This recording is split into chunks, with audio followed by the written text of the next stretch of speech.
আপনি মহিলা মানুষ হয়ে কেন চা বিক্রি করছেন? আপনার হাজবেন্ড নেই? আছে ভাবি, অসুস্থ। আগে রিক্সা চালাইতো, একটা অ্যাক্সিডেন্ট কইরা প্যারালাইজ হয়ে বিছনায় পড়া রইছে, কিছুই করতে পারে না।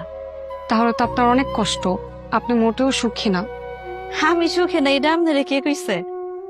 আমার মতো সুখে এই দুনিয়ায় আপনার কাউরে পাইবেন না।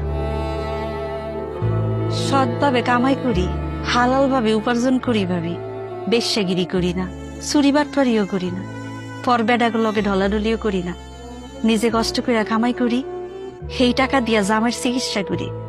আবার বুড়া শাশুড়িরও পালতেছি। আমার 2টা পোলা মাইয়া আছে, এগুলার স্কুলে পড়ালেখা করাইতেছি ভাবি।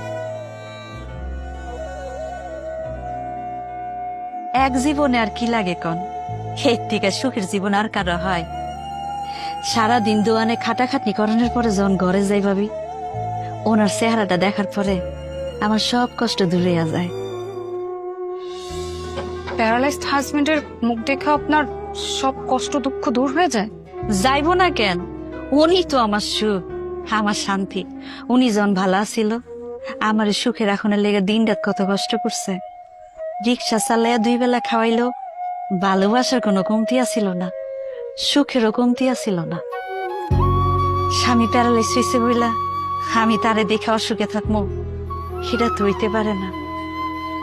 আরো কি জানেন ভাবি, পোলা মাইয়া 2টা যখন স্কুল থেকে ফিরিয়া মা কইয়া জড়াই ধরে, আমার সব কষ্ট দূর হইয়া যায়। তখন মনে হয় আমি এই শহরের রানী, এই ঢাকার শহরের রানী ফুলি। আমার মতো সুখে এই শহরে আর কেউ নেই।